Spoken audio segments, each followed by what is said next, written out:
So I was brainstorming concepts for my next Bratz custom for the month of May, and I got to thinking, why hasn't Bratz ever done an official mermaid? Like sure, they did do the Sea Stunners line in 2013, but that line was kind of more fashion focused, and honestly, I don't consider anything after 2009 like real Bratz. I can see the girls coming for me in the comments now. And I do believe that there is a Bratz Zillas that's also a mermaid theme, but when you think about both of those lines, they weren't actual real mermaids. Of course, they always had the legs underneath their clothes. Those were more fashion focused lines. The only time that they really explored doing a Bratz body with a mermaid tail was with the Bratz Babies line, and I think there was like a brief run of the Bratz Kids that also had like actual molded mermaid tails. But outside of that, the whole 2001 to 2009 Bratz era, we never got a Bratz mermaid. So I made a little concept art for this doll through Procreate. So I honestly didn't go into this design with a like clear, concise theme. The only kind of theme that I could think of was like island girl vibes. I knew I wanted her to have, you know, some pearls kind of throughout because a mermaid always has to have pearls. I also knew I wanted to do a black mermaid because you just never really see black mermaids, you know, for obvious reasons, right? I did kind of go into this design wanting to keep the overall like pieces very simplified. I feel like when you see mermaid dolls, sometimes they can be very like maximalist. This was my first time kind of designing a full concept like this, so I really just wanted to play around and see what I came up with. I do have to say a huge thanks to Elegoo and Cap Dolls on Instagram for partnering with me on this video, but we'll talk more about them a little bit later. But for now, let's go ahead and get into the process of designing a Bratz mermaid. For this mermaid's hairstyle, I knew I wanted to go with like an authentically black, almost protective style. Why? Because of course we don't see enough protective styles in dolls. So I knew I wanted to go for this half kind of braided bantu knot look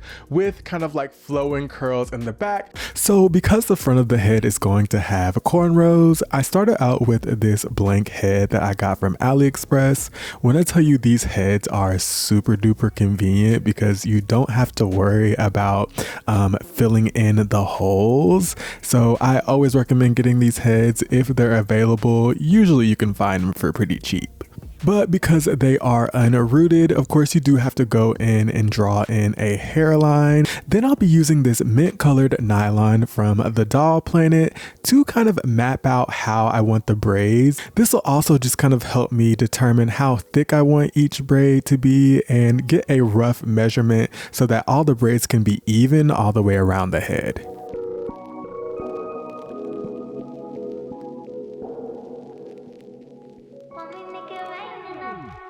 And once I had the measurements for each braid, I just went in with a tape measure and made some measurements to make 5 equal sections for the bantu knots. And of course, this just helped me know where the center of each bantu knot would go and how the braids would flow into the section and just make everything nice and neat as possible.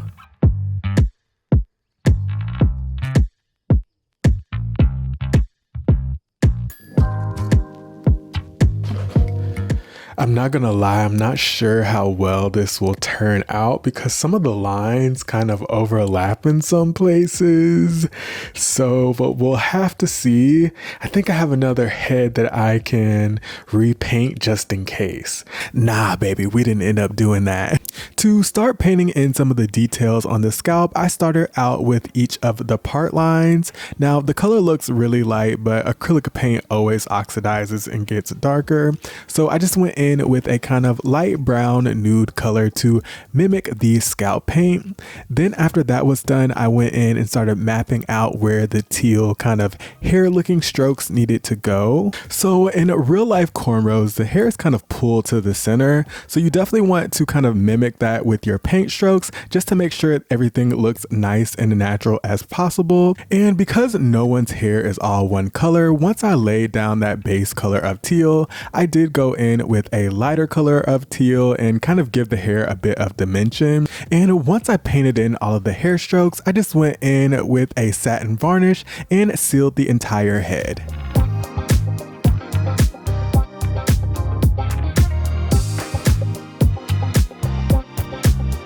And once that varnish was completely dry, it was time to root the hair that I was going to use for the cornrows.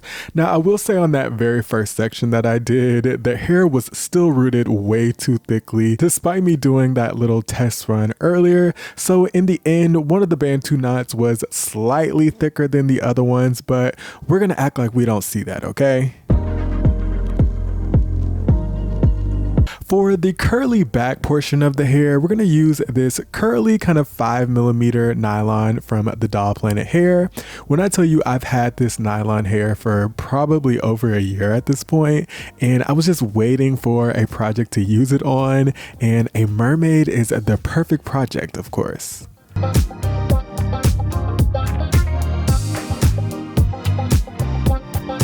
And once we had all of the hair rooted, of course, we have to secure it in with some Fabri-Tac glue. When I tell you, Fabri-Tac lasts so freaking long, and the brand sent me like a ton of bottles last year, and I haven't even gone through half the box yet. So yeah, we're gonna secure that hair in with some Fabri-Tac glue.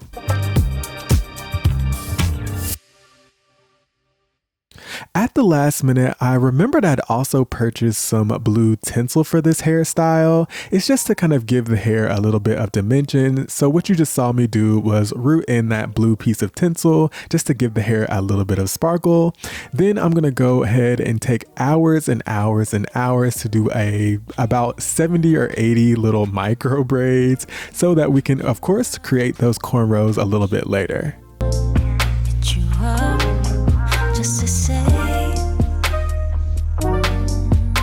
And to seal the ends, I'm going to use some nail glue.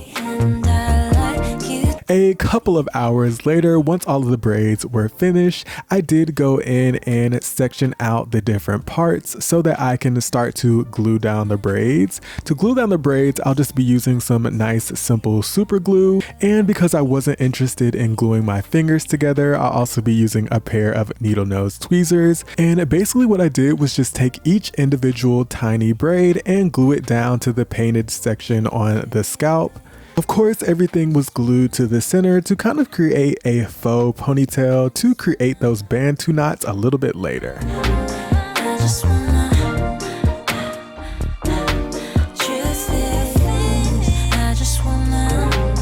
And once each braid was rock solid, I'll just start to twist the hair in on itself to create each Bantu knot. If you're ever recreating this style yourself, it's probably best practice to have at least 3 little tiers on each Bantu knot.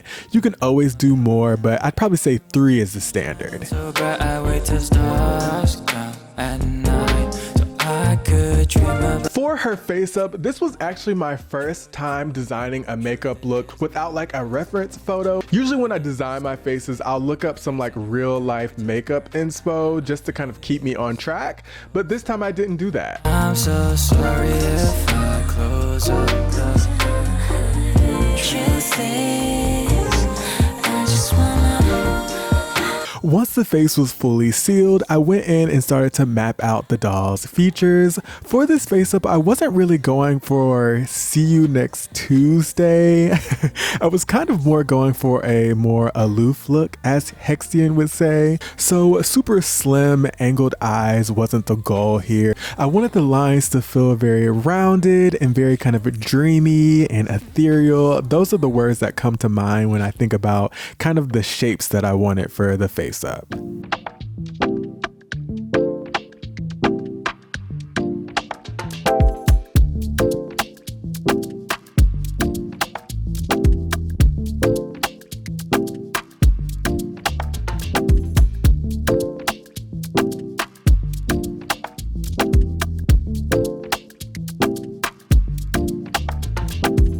How I imagined her eyeshadow is I wanted it to feel very soft and very blended, like almost like it was a part of her skin tone. I didn't want to go for any type of like cut creases or anything, and the best way to do that, of course, is with an airbrush. I wanted to make sure that her blush blended right into the crease of her eyeshadow to kind of add to that softness and that dreaminess that I was going for.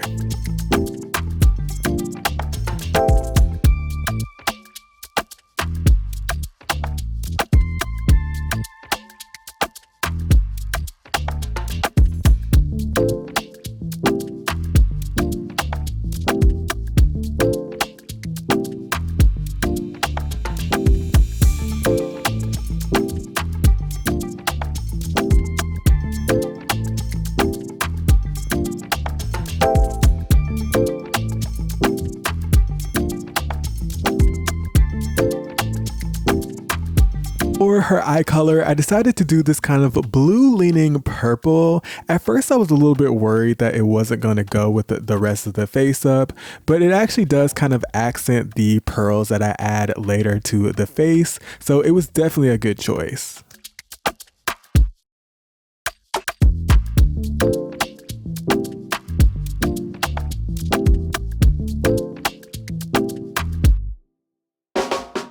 In my concept sketch, I actually drew her lashes to be black, but when I thought about it more, it actually made more sense that her lashes would be teal, because follow me here for a second. If her lashes were black, then it would mean she's probably wearing mascara, and I just don't think that mermaids wear mascara, right? So it'd have to be teal.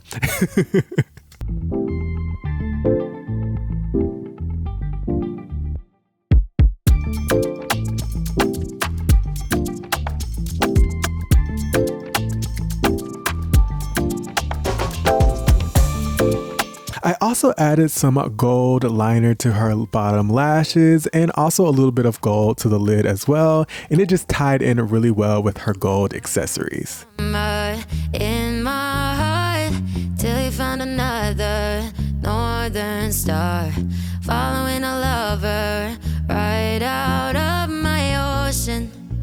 And I was broken, but you know what they say, time's got a good way of healing. I'm back on my feet. So this is the open mouth mold, and instead of painting the teeth white, I actually painted them dark because I wanted to give her what people call duck lips, but we're gonna call them mermaid lips. Then for the lip color, I actually went in with a super light pink. It's gonna look super unflattering at first, but we're gonna go in and airbrush the edges to kind of give her a nice gradient to make the lip a little bit more flattering.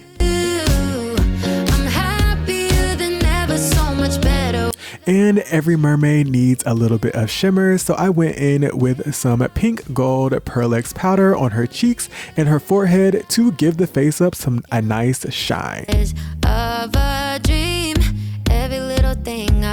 In my concept artwork, she also does have this gold kind of stripe in the center of her lip, so I just went in with this bronze leafing liquid to give her that.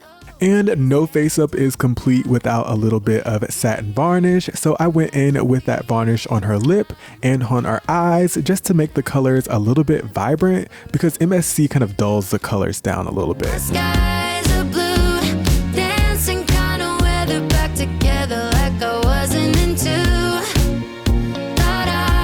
So like I said in the intro, every mermaid needs her pearls, so I went in with a little bit of gem tack on the face and placed these nail art pearls around her eyes. I think this is a beautiful final touch.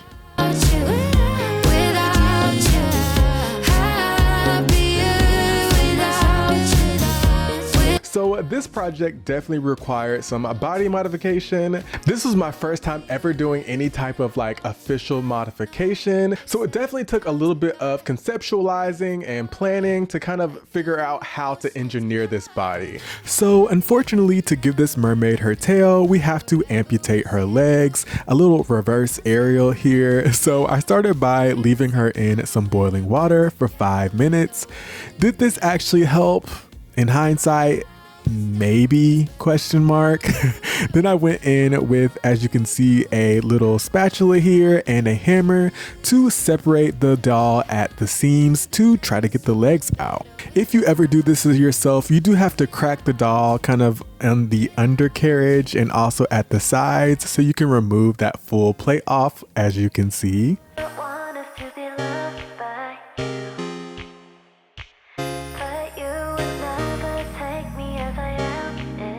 And then I had to do a little bit of prep work on the inside of the body. I had to remove some of like the engineering and prongs that they use to hold in the legs. And then I went in with a diamond sanding bit on my Dremel and removed her white underwear. Of course, because she's a mermaid and she doesn't need those.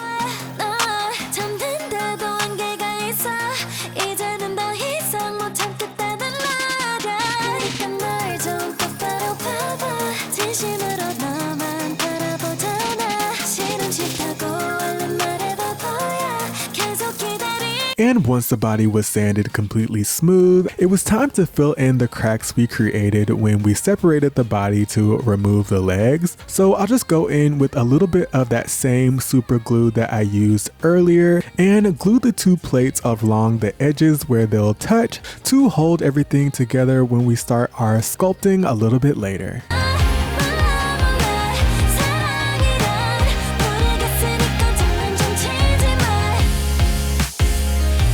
To fill in those gaps around the body, we'll be using a two-part epoxy sculpt. This is actually my first time using epoxy sculpt, and it was actually surprisingly a lot easier to use than I thought it was. It does take a little bit of a learning curve at first. Like you can see, it was a little bit difficult for me to get it to stick to the body initially, and I did learn that when you're working with this stuff, water is your best friend, but it actually did seal in the cracks really, really well, and I'll probably be using this a lot in the future.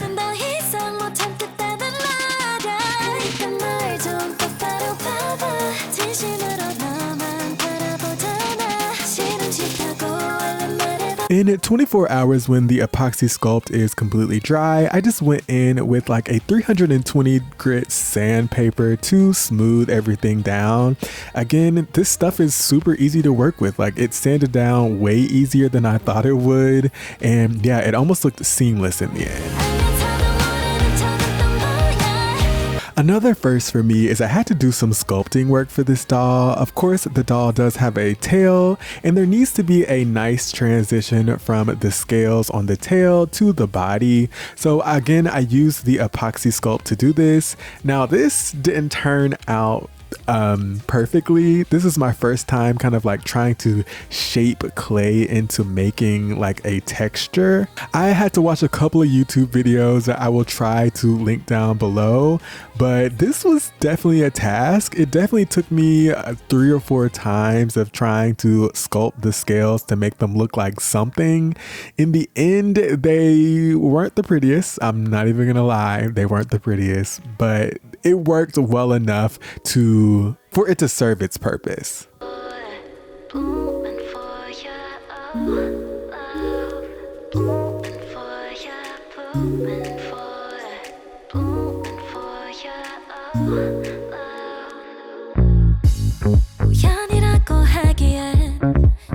And after I did the best that I could sculpting the scales, I did mask them off to protect them while I was color matching the epoxy that I used to fill in those gaps on the sides. The color match for the skin tone wasn't 100% perfect, but it did end up blending nicely in the end.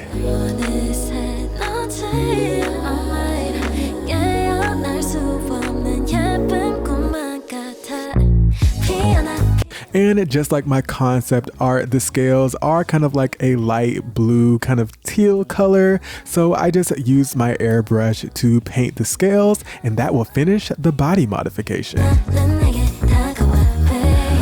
So like I said at the beginning, I did partner with Elegoo on this video. They very kindly gifted me the Saturn 4 Ultra 16K resin printer for this video. I have honestly never 3D printed anything ever in my life. So honestly, this was a little bit intimidating. I did kind of put off using the printer for a couple of days after I got it. But what I will say is that this printer was super easy to use. It was basically ready to go straight out of the box. You just attach a couple of screws and insert the build plate, and printing was super duper easy. I do wish I had have gotten more footage of me actually doing the print, but since this was my first time using the printer, I kind of wanted to have some alone time with it to kind of learn how to do things myself.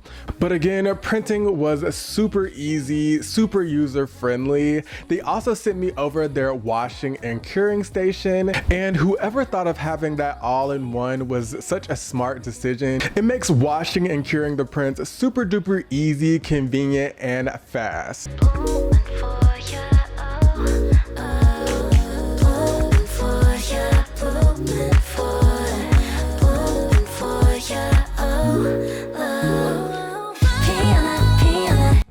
So again, thank you to Elegoo for sending me over these products to try out. I can most definitely see myself using this printer a lot in the future for like shoes, accessories, all types of things for my custom, so I'm super.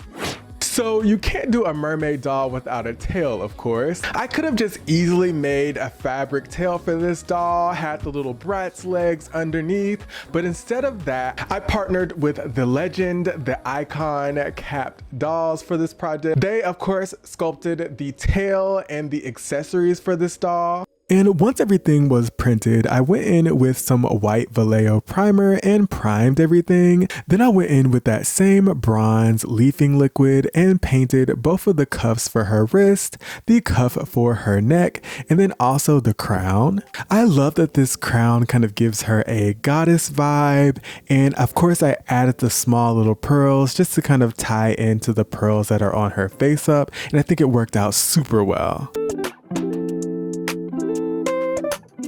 And after all the accessories are painted, I went in and started working on the tail. Just like the concept art, again, I just used that same nice light blue for the base of the top of the tail. Just a tip that will hopefully make somebody else's life out there easier. If you're ever going to resin 3D print something that has articulation, definitely assemble it all first before you start painting it, because it will make your life so much easier. Because spoiler alert, if you're not going to use an already pigmented resin, once you paint all the pieces, they're not going to fit together anymore. Like at all. So that's just a little lesson that I learned that I'm passing on to you. But as you can see, I'm just painting in the bottom of the tail now in a nice kind of salmon pink. And I wanted to make sure that this was a nice smooth gradient, and my handy dandy airbrush helped me achieve that. And again, I have to say another huge shout out to Cap Dolls, because they were super helpful throughout this process. They gave me lots of great information on dealing with this resin, and yeah, I just can't thank them enough. And once the tail was painted in its respective colors, I just went in with this dragonfly glaze by Folk Art and just gave the tail this kind of wet shimmery look.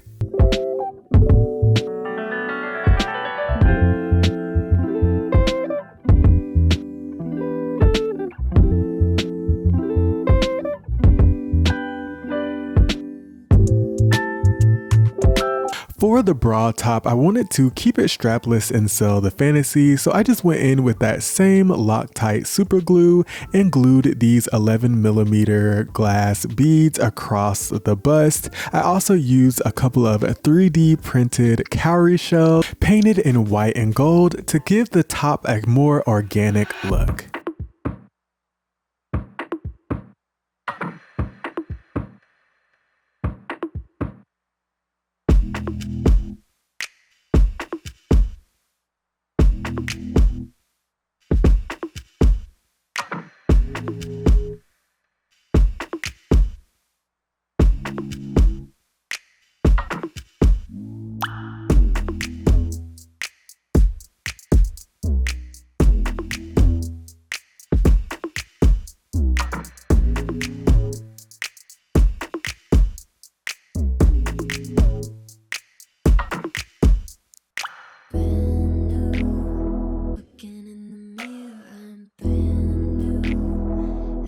So different.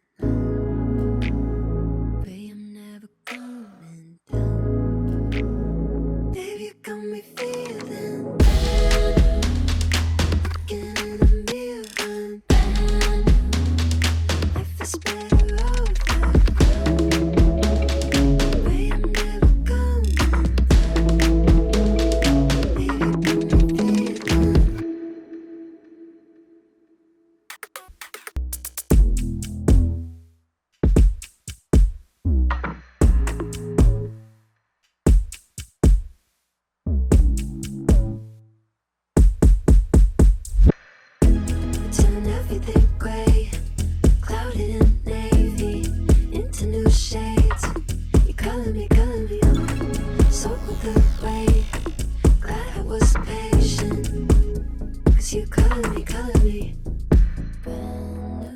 So y'all, that is my Bratz Mermaid. I think this is like, can I say that this is the official first Bratz Mermaid? I'm just gonna claim that. I'm just gonna claim it. I'm claiming it right now. I made the first Bratz Mermaid.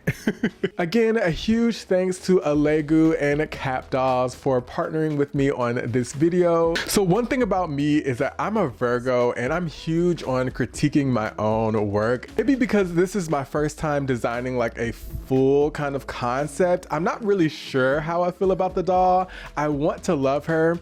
One of the critiques that I would give myself is like, I feel like I could have nailed down the color palette a little bit better, but she is kind of giving rainbow vibes. And because this video is late and it's June, we can say this is our Pride Mermaid doll. I will say my favorite thing about this custom is the face. I do think I ate on that, so I'll give myself my 10s there. But that is all for me, friends. Thank you guys so much for watching this video. If you enjoyed hanging out with me today, don't forget to give that thumbs up button down below a big push. Also, tell me what you thought about this doll in the comment section down below. And I should be seeing you guys again before the end of June for another custom doll video. So I hope to see you guys in the next video, but if not, I'll see you when I see ya. Peace!